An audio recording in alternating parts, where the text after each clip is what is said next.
Hello there. I'm Clary Sage. It's a pleasure to meet you. Right up top, I want to call out the content warnings for this talk. I want to keep the tone light, but if you don't have any tolerance at all for these topics, I thought I'd warn you up front. There will also be Q&A time at the end, so if you hold a question till then, that way it won't scroll off the chat. Thank you for coming. Shall we start?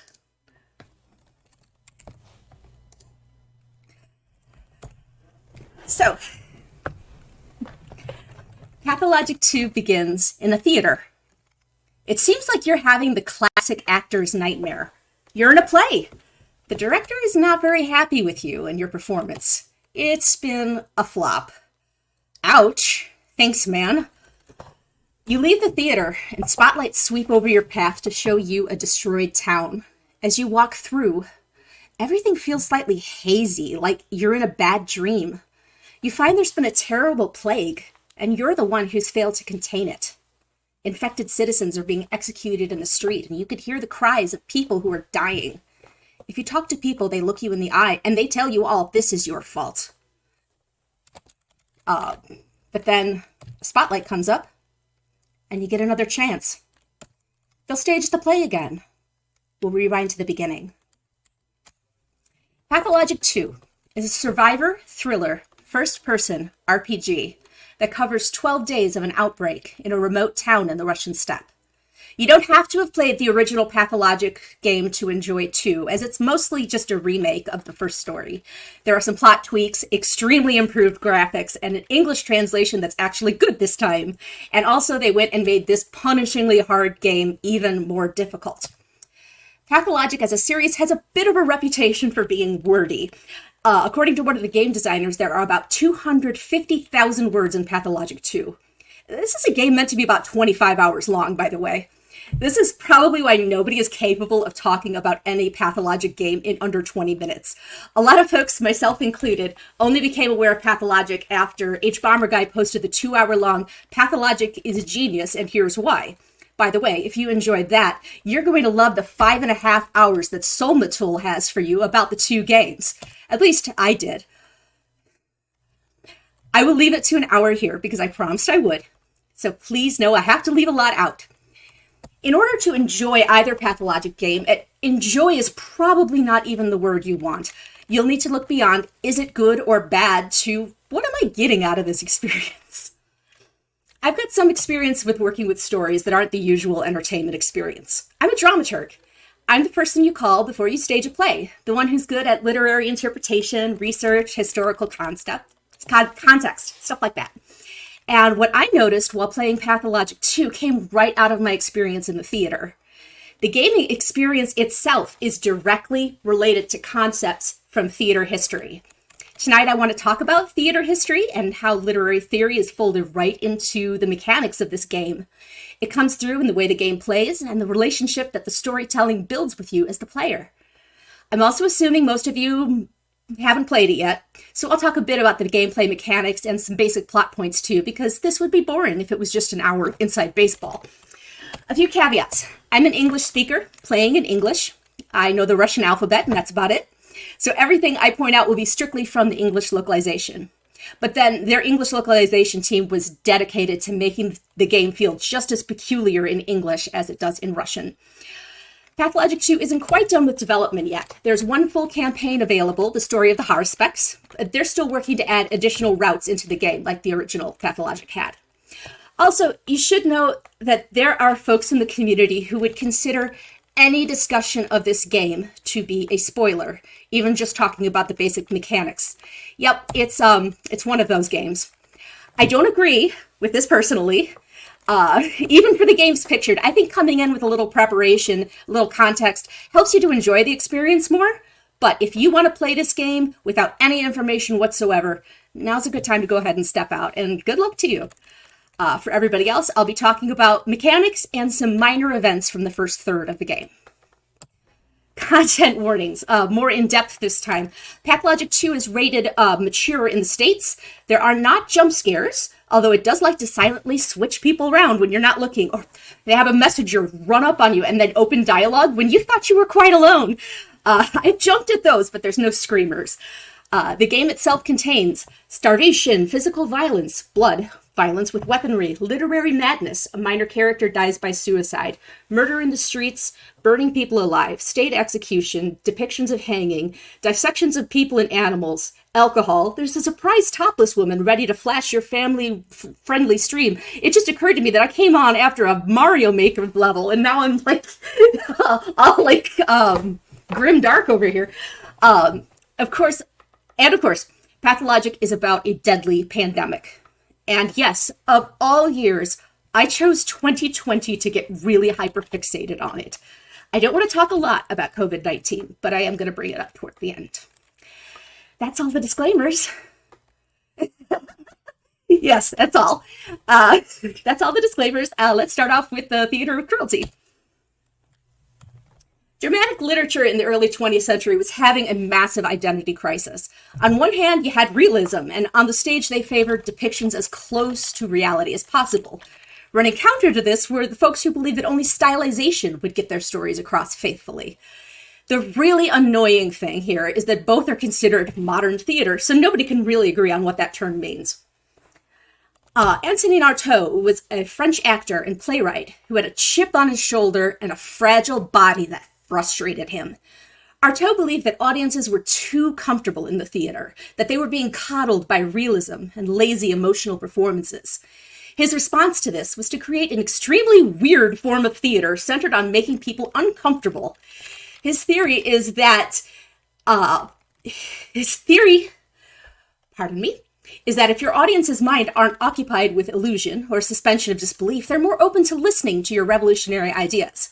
In theater of cruelty, cruelty referred not just to depicting violence, but brazenly disrupting reality.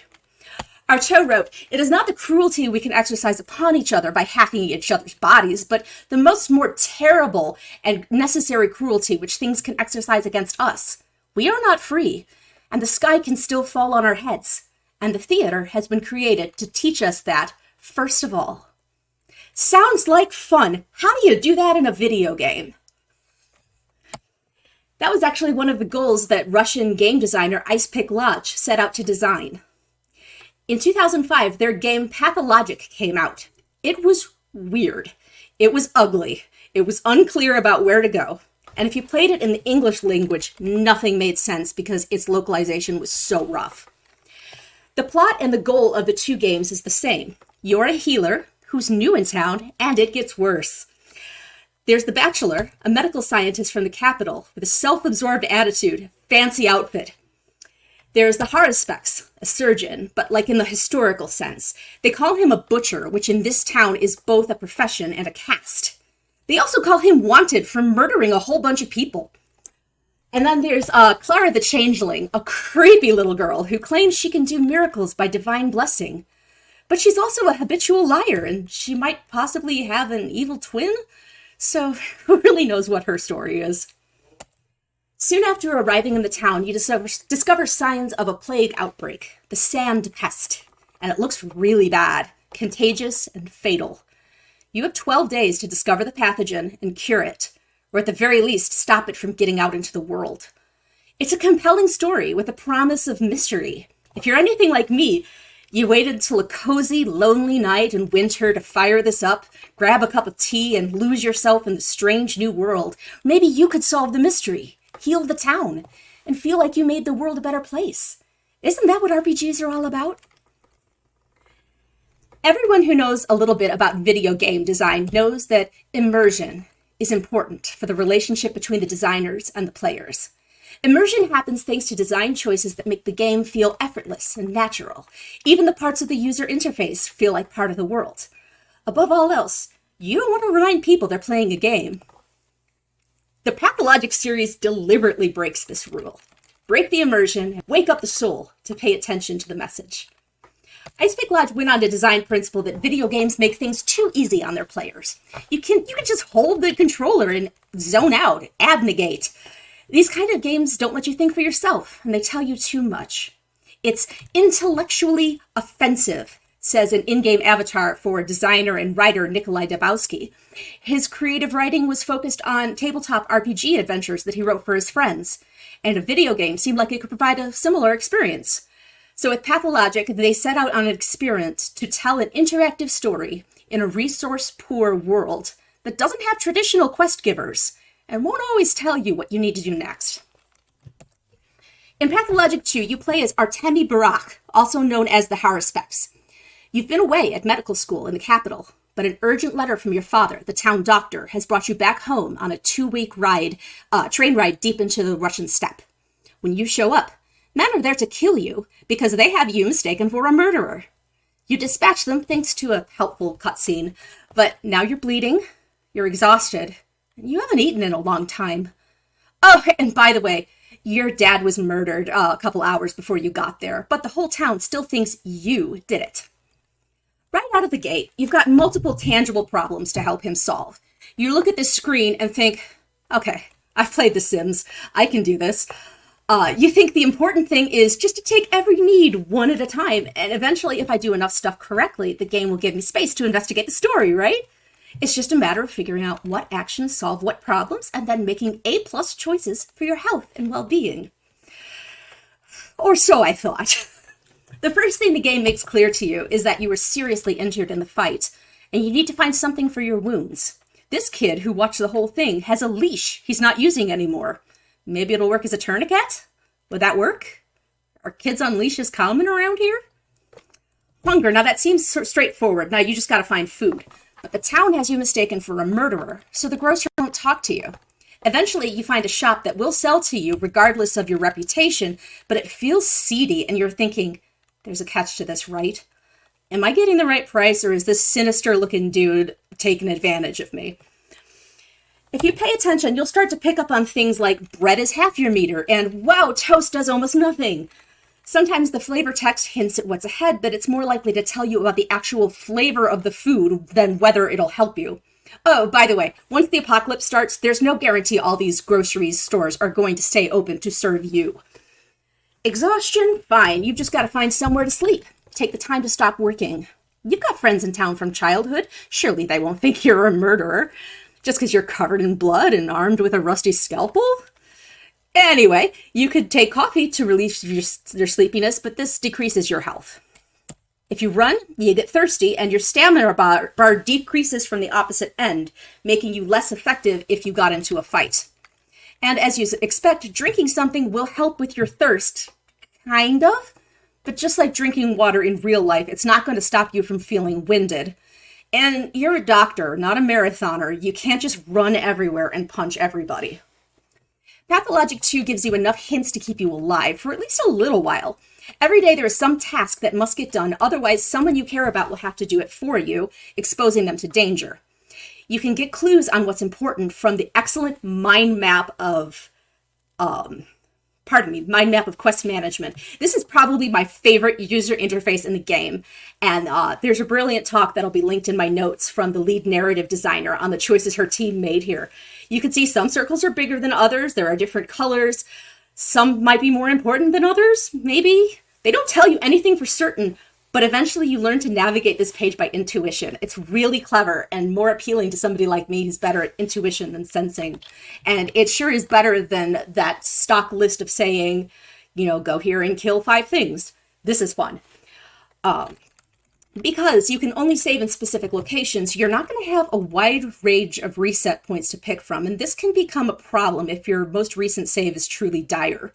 Personally, I restarted from the beginning after day 3, just because I'd learned so much in dying the first 3 days. I thought I could get a better handle on all of Barak's problems that way.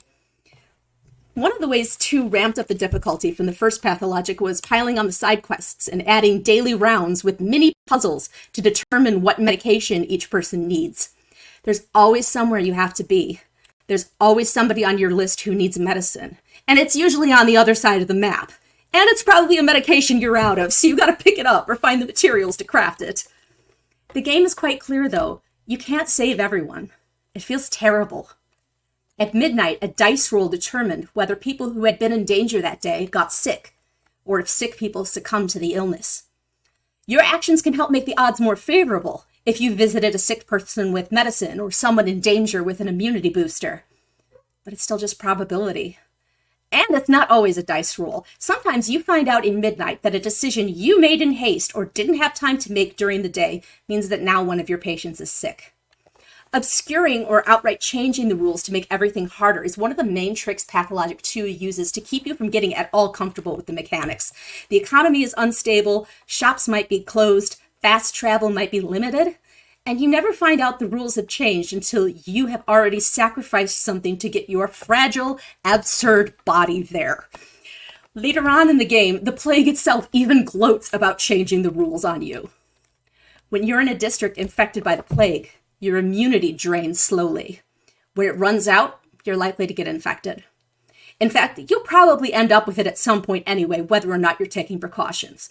When you're in these plague district, miasma clouds will follow you around and chase you. When you get infected, your health begins to drain at a faster rate as the infection rises. The real danger here is the infection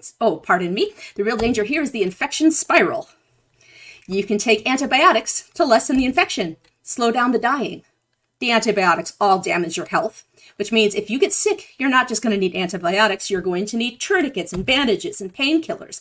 Oh, morphine's somewhat easy to find, but taking morphine raises your exhaustion, which means you'll need more sleep.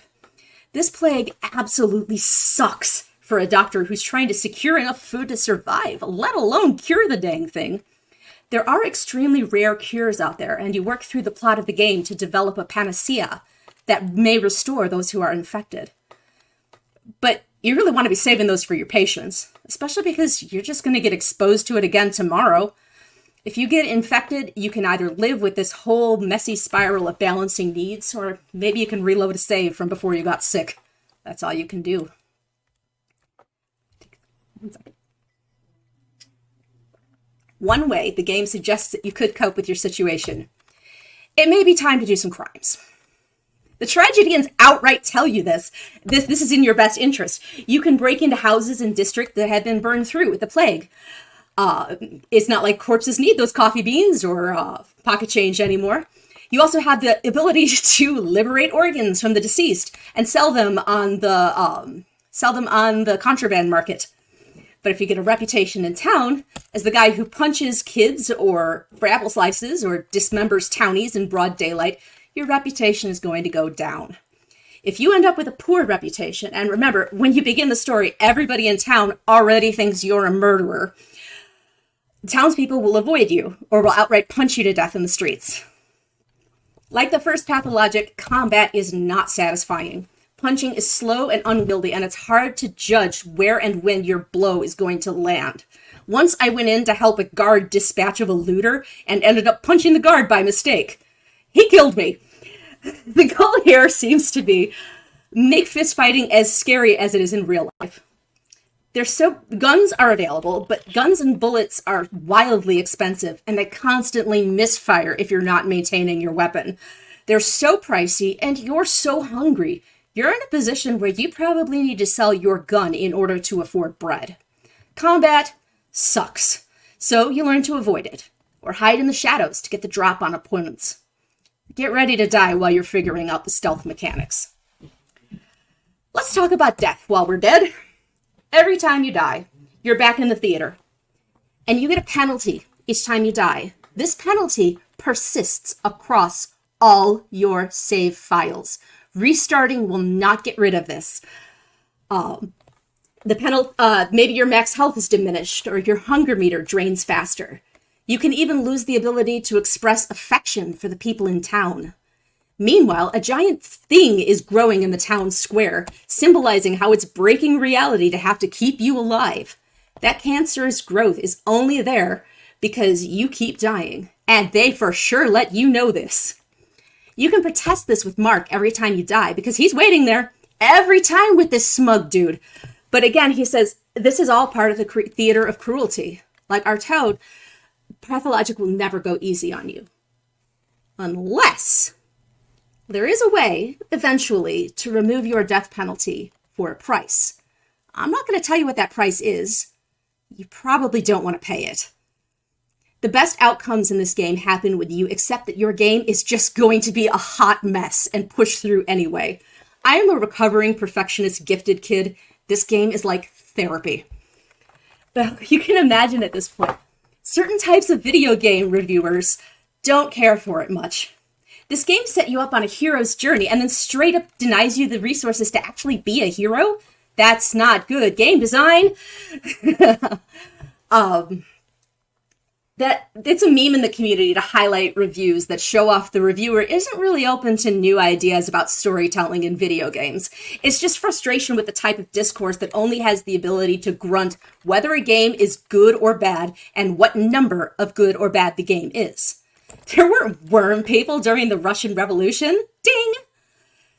Players like to fault Pathologic for breaking immersion, but there's a straight line between this and Arnaud's theater of cruelty. It's not about making you comfortable, it's about telling the story.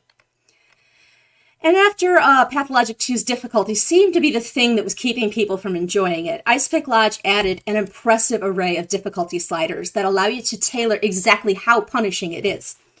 Or you can make it more punishing. People play it on 200%. I couldn't do that. It does warn you on the sliders page, though, that Pathologic is supposed to be almost unbearable. Each of the sliders tell you the impact it will have on the game, too, so you can make an educated decision. From an accessibility perspective, I love it when games do this, so I can have the exact experience they want me to have, even if my skills and abilities are different. As a quick aside, because I know I'm talking to fans of speedrunning, the any % run of this game is just stopping at the contraband grocer, sprinting to Laura's house, and sleeping on her couch for 12 days. You wake up and every now and then slam food in your face. That's it. That's the whole speed run. You'll get the bad ending, but I love the fiction of the horror specs, fabled healer of the step, showing up at the theater 2 weeks late, pillow lines, crumbs on his face, wondering what he missed. Anyway. We're going to leave the theater of cruelty for a second and go on over to the estrangement effect. Not long after Nartow started crueling it up over in France, over in Germany in the early 20s, there was a playwright and producer named Bertolt Brecht. Brecht was behind the style that became to be known as epic theater. The word epic isn't referring to the size of the production, but it's used as the opposite of dramatic, a dialectic, a conversation with the audience. As you may have guessed, he was really into philosophy, especially Marxism. And like Nartow, Brecht believed you got the best results from theater when you reminded audience members that they were watching a play. Brecht wrote, "The modern theater mustn't be judged by its success in satisfying the audience's habits, but by its success in transforming them." Brecht was also fond of paraphrasing Karl Marx, who once said, "Philosophers have hitherto only interpreted the world in various ways. The point is to change it." Brecht would modify this quote by saying, "Theater has only interpreted the world in various ways. The point is to change it." Now, as long as we're talking different art forms, I'd like to switch in video games. How do you change the world with a video game? Because we're extremely good at depicting realistic-looking people in video games now. There's whole careers dedicated to determining how and why people have fun playing games. With Pathologic, though, the point isn't satisfying the player, but everything is in service of the specific miserable experience they want you to have. On their website, Ice Pick Lodge declares perception is on its peak when the situation is critical. It is most acute on the edge. That is why we put players in dire circumstances and allow them to find the solution themselves. Now, usually I go to RPG games when I'm looking for a safe way to make friends, build a team, build the ideal future for making the best possible choices, and to dress up. Personal expression can be very important, and I like playing dolls. Well, Pathologic 2 denies you friendship and even denies you positive feedback that you made a good choice. And no, you can't dress up the horror specs in a way that shows off your interpretation of his personal flair.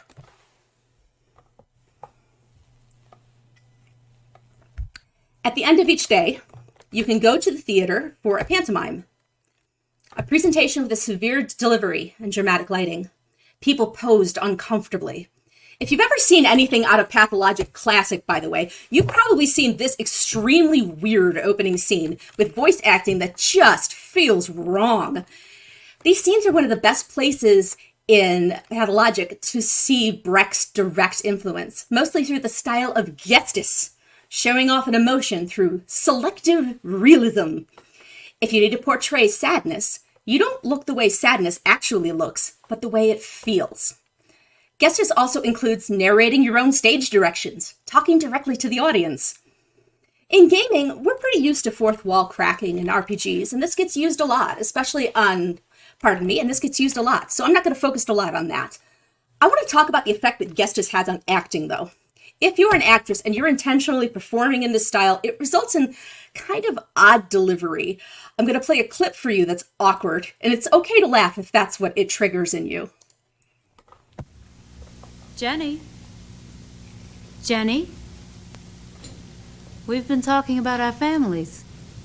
You never told us about your family. Family? I never had a family. All I ever had was a dream. Gentlemen can watch while I'm scrubbing the floors, and I'm scrubbing the floors while you're gawking. And maybe once you tip me and it makes you feel swell, and a ratty waterfront in a ratty old hotel, and you never guess to who you are talking. You never guess to who you are talking. So that's from Brecht's Threepenny Opera, and that's Lottie Lenya, the one who originated the role with Brecht in 1928. This song comes out of nowhere. It's all about the violent ways that she would dispatch her enemies if she were a pirate queen. Mwah, perfect, relatable. This whole musical, by the way, is a 3 a.m. irony-fueled trash post. Sometimes different productions will put the songs in different order or give the songs to different characters just to jar you even more. This, meanwhile, is the pantomime for day 2, the pantomime for day 2 in Pathologic 2. It doesn't have a musical number, but you will see the resemblance in delivery. I can work miracles. I just lay hands on a person and they, you know, if they had cancer or a tumor or something in the blood. I'm not very good with terms, but God loves me. 3 years ago, a cure for typhoid was found. 4 years ago for the Blue Death. A year ago for a strain of smallpox. Science is all-powerful. Local medicine can do a lot. Although while studying, I started to see it as backwards, but it did work at times. Well, satisfied with your boasting? Trying to impress each other like little kids? Unbelievable. Enough with this ridiculous meeting, you bunch of quacks. No type of medicine will help you here.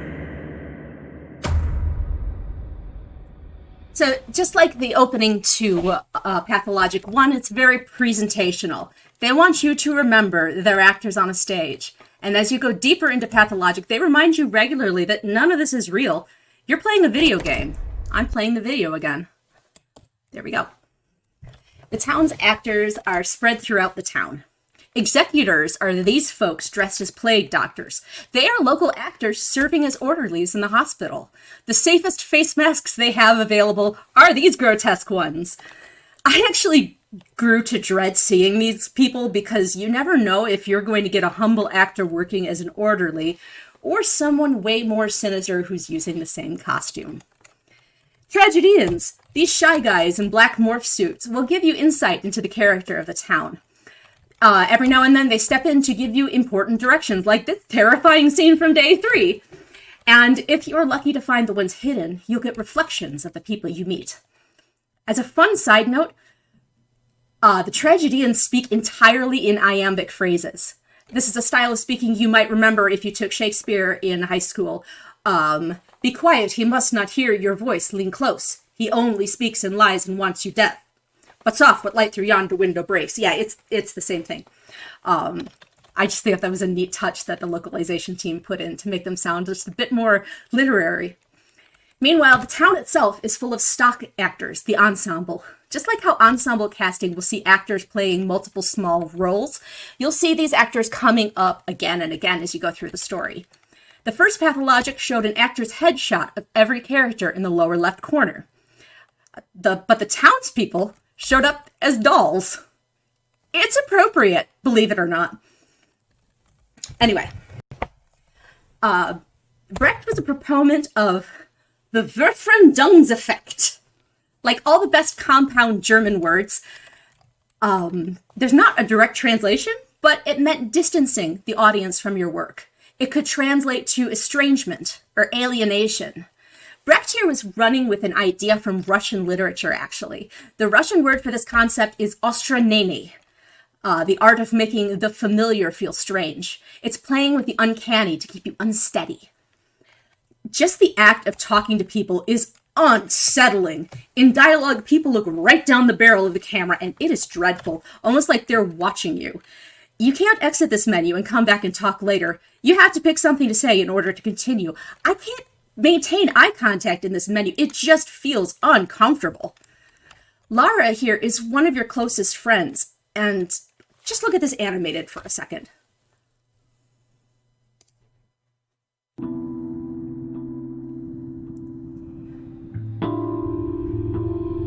Yeah, you just got to see her again for the first time in 4 years, and she's looking at you like this. It's so mournful, and the dialogue choices give you the impression that it's somehow your fault. But you don't know why. Artemi doesn't know why. Your ability to even participate in dialogue is limited. You can pick, I'm sorry this one is so blurry. You can pick one of these questions in this menu. What did you see? Why do you want me to go away? What's your name? You can pick one of those things. You don't get to go back and ask about the others. It makes you super careful about what you say. Insulting the Bachelor feels so satisfying because he's a frilly, pompous ding-dong. But what if choosing to tell him that makes the dialogue end and you miss an important clue? Is it worth it? The answer is yes. Insulting the Bachelor is always worth it. So even the act of going through menus makes you feel tense, and afterwards you wonder if you said the right thing. Playing Pathologic 2 made me uncomfortably aware of all the times I look for an RPG to tell me I've made the right choice, or at least to give me timely feedback on a choice once I've made it. We need the cause and effect of our actions to make sense, and we need social approval. In Pathologic, the response to your actions is unpredictable at best. When you meet up with Sticky on day 2, he constantly looks afraid of you. It's impossible to go the whole conversation without hurting his feelings, even though I tried really hard not to. And sometimes they just plain trick you into looking like a fool. This is a Spitty, an elder of the kin, the people of the steppe, who Artemi Baraka is related to. She speaks in a language that the game leads you to believe you kind of understand from being exposed to it as a child. So when I had this conversation, I thought, I'm going to be clever and code switch and use the kin language so she knows I'm serious about embracing my kin heritage. But the option there is misleading because if you select it, you accidentally call her by a name that greatly escalates the intimacy of your relationship. She probably knows it was a mistake, but look at how she stares at you. As soon as I was done feeling mortified, I felt really foolish because of course, if you blunder around a language you don't know very well, you're going to say words with unintended meaning. There isn't a consequence here that I could tell, other than your own creeping sense of social awkwardness. But in interviews, Icepick Lodge has stated that their goal was to make every dialogue change something, just like how conversation touches and changes us in the real world. So who really knows? Maybe calling a Spitty my special sister auntie here blocked or even unblocked an option for me later on. Beyond the social awkwardness, Pathologic 2 places you in situations where every solution feels like it's going to make things worse. On day 4, you have a whim to go and see your friend Lara. On your walk, you notice water pumps around town have been broken. Well, that sucks. You need clean water. And you get to Laura, and she knows that someone sabotaged all the pumps because of a rumor that the water is infected. Lara's running a homeless shelter out of her house, so she asks you to find something to help them survive. Throughout the course of the day, you do manage to locate barrels of water for her, but you test the water and it looks gross. You know the sand plague isn't cholera, but would it still be communicable through drinking water? Is it better to deliver the district a source of water, or is the safest decision to just destroy the barrels and let people go thirsty? There is no right answer here, and whatever you choose, there will be more work for you to do tomorrow.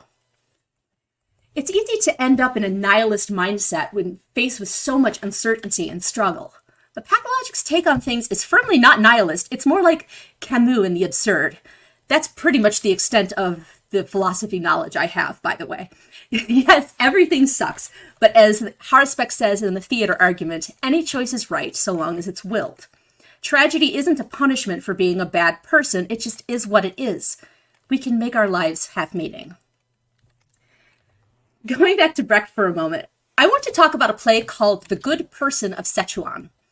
And I'm going to take inspiration from Pathologic's use of dolls and reconstruct the story using my teenager's Pokemon. Because that is the kind of parent I am. I really, really want this to load. There we go. This is the kind of parent I am. 3 gods are walking the earth, looking for a truly good person, and coming up with nobody. Shen Te is a sex worker who gives them shelter. The gods celebrate her and give her a sum of money she can use to open a tobacco shop. But the town she lives in is full of people who just want to take advantage of her giving nature. Flygon, I'm very sorry, but I needed a flying Pokemon, and this was the only one that fit the scale. This scheme, the only way she is able to find peace is by creating an alter ego, a male cousin who rudely enforces boundaries on Shen Te's generosity. The scheme actually works, and her business flourishes. But being this character makes her miserable. The ruse is eventually revealed. She looks to the gods for help. They kind of just say, live, laugh, love, and peace out. The conclusion of this play says it plainly. It's not possible to be good and survive in this world. Good people will have their boundaries trampled, and only the wicked will have what they need. The actors speak right to you at the end, saying, yes, this play had a bad ending, but we have the power to make this better for real people in the real world. So what are you going to do now? Hey, we're back to Marxism. So every game that offers you choices and then gives you consequences is telling you something about how the designers view morality. Morality in Pathologic seems to be based on the Marxist theory of base and superstructure, poorly illustrated here, and I'm going to simplify it greatly to get to the point. The theory goes, economic systems determine society's morality. So it's probably time to talk about town economy. I've mentioned before that designers have intentionally made resources scarce. There's a plot reason for this. You're in a remote part of the world, and you're not the only chump who needs to eat. Plus, there's a war going on in Russia, and the supply lines are wrecked. A supply train hasn't been to town in 2 weeks, and now there's a plague and a quarantine lockdown. Townspeople are really concerned and start stockpiling food. Just like the first Pathologic game, day 2 is crushing when you have to buy food and see the stores are charging 10 times what they charged yesterday. Since you can't trust the institutions in town to meet your basic needs, your survival will depend on working together with the people you pass. This girl sees that you're hungry and will offer you milk and toast on the first day, although she makes clear that she is an orphan and will go hungry if you take it.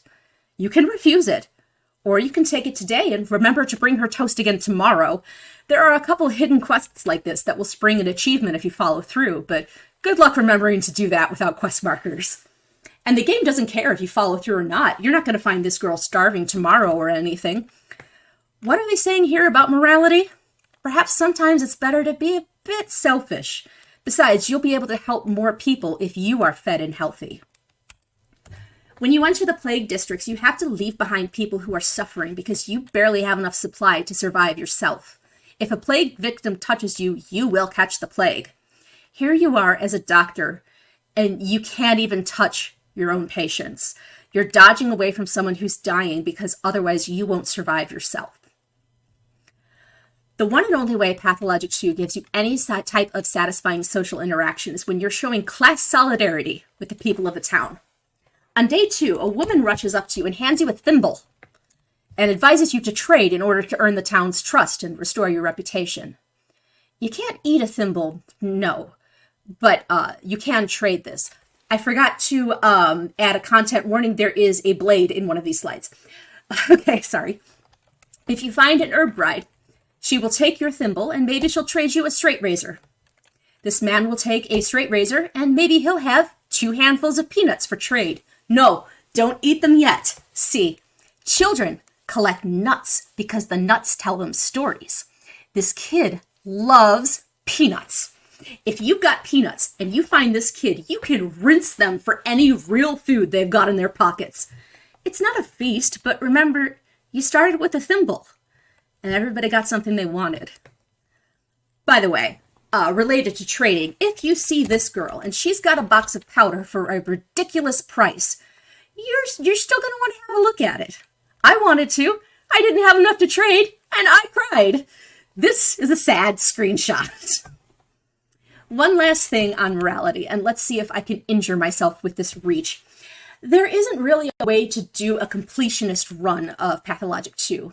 I made a big deal earlier about how many words the script has, but you're not going to come close to actually seeing all those words in an average playthrough. Because you don't have time to do or see everything in the game, and because some decisions have effects you don't realize till days later, it encourages players to come together and bond over their failed run in inept barracks. The meme scene is incredibly powerful. Despite deliberate efforts to keep you from getting attached to the characters, we identify with the dysfunctional townies, broken doctors. There is shipping. We even have a Cruel Angels thesis animation, and it is excellent. For a game that's about cruelty and alienation, it sure brings people together. And it's good that we're all coming together because now it's time for the revolution. Epic theater was intended as a form of revolution against the expected, against what had become routine. Mother Courage and Her Children, pictured here, is an anti-war, anti-fascist play that Brecht wrote in response to the German invasion of Poland in 1939. Like Artemi, Mother Courage is a flawed protagonist, but every crime she commits is just to protect her people. It doesn't seem to be by accident that Ice Pick Lodge used epic theater to tell this story.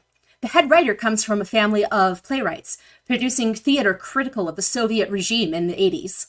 By invoking the stage language of Nartow and Brecht, Pathologic 2 is saying, wake up, what now? When a loading screen declares, you can't save everyone, there's 2 ways you can take this. It's either a warning or a dare.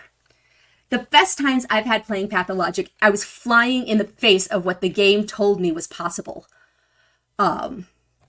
Being that person who's doing good in a world that's stacked against you, that's changing the rules to defeat you, that's playing unfairly just to mess with your head, but doing good anyway, that is an act of rebellion.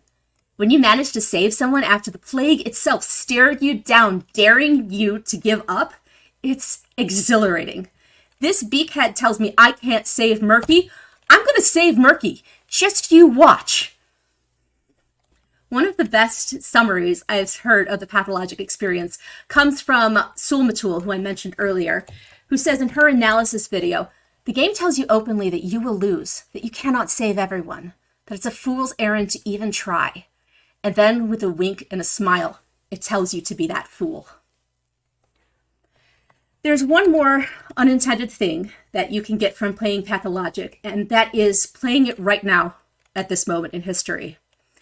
Back in March 2020, Dan Olson of Folding Ideas uploaded a video called I Can't Stop Watching Contagion.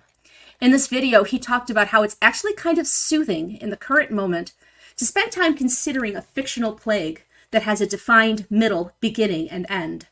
It makes a never-ending nightmare feel more bounded. He even called it emotional inoculation. You can't bargain with the pathogen. That's actually absurd. Nature doesn't care about our human need to have the world make sense and to have our lives tell a satisfying story. At the start of the crisis, people in town shrug it off, call it just a rumor, distraction from the real issues. Jobs are closing and people are going hungry. Some stockpile food or spread rumors that might be useless or harmful.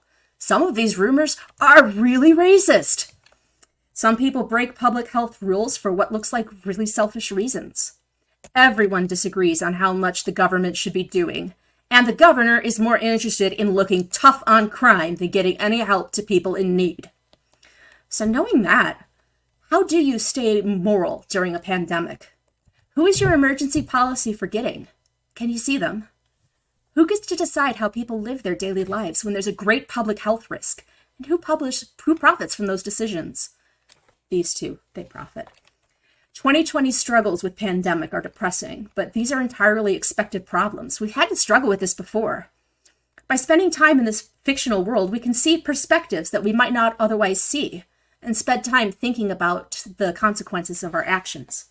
It might not be possible to save everyone, but it's important to try. It's important to come together and make a world where we can both do good and thrive. Pathologic 2 isn't for everyone, but I really recommend giving it a try. It's available on Steam and GOG. It seems the PC versions are markedly more stable than the console releases.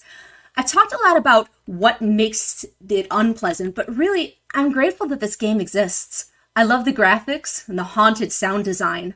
I love the voice and the writing.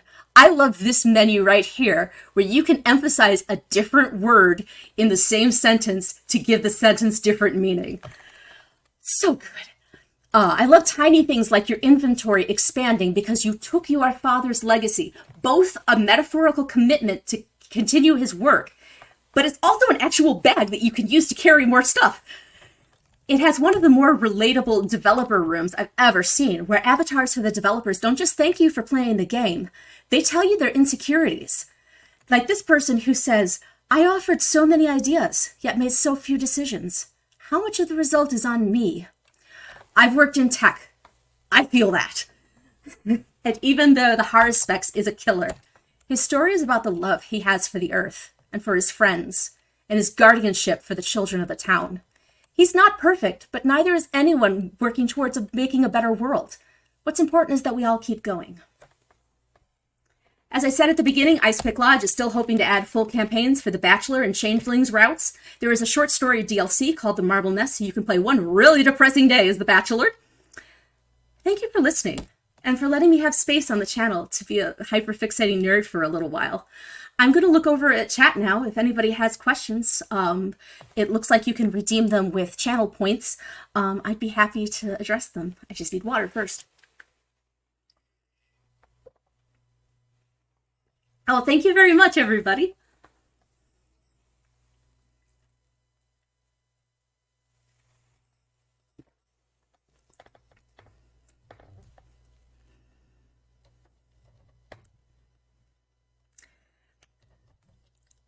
How many times have you played this game through? Okay, I'll start with Flygons. The first game is not necessary to play the second one. If you do it that way, you will have a little bit more meta knowledge of the plot points, but it's different between the two games. It's a remake of the first game, so you don't necessarily have to do it.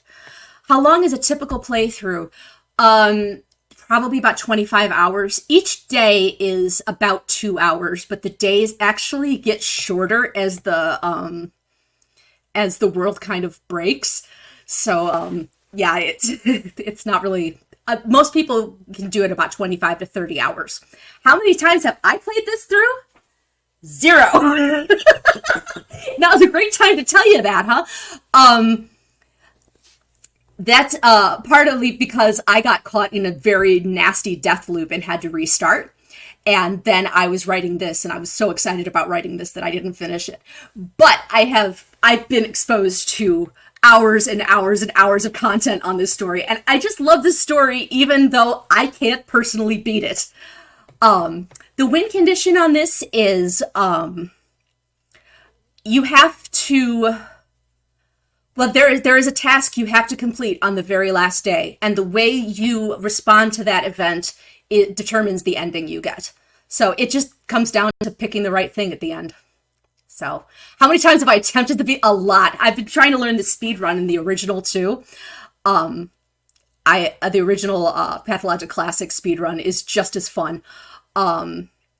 No, I'm on my 4th save file right now, and then I had to stop for a while to just write something, and then I'm definitely going to go back to it. I just wanted to finish this on time, so. Did I get everybody's questions?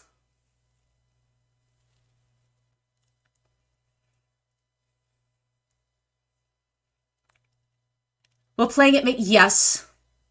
Playing it will make you have a lot of feelings. This game gives you a lot of feelings. So I would wait for a day when you could afford to take that hit, or you could get really involved in somebody else's story and not have to, yeah, it's not a happy game. My theater background, I have a major in theater and in English lit at the same time. Basically, I was going to focus on dramaturgy, and then I went into tech to pay my bills. So I've got a lot of community theater stuff. I do have university training, but I haven't used it in a long time. Yeah. Theater minor, very cool. I'm so happy to see so many theater people here. I didn't know, but this is cool. If that's all, I can probably let go and we can move on to the next person. I hear we got a train ride coming up next. There's like channel poll for that now or something. So I'm excited for the train ride. Thank you all for listening. And I'm not sure how to throw it back, but thank you all. Stay healthy.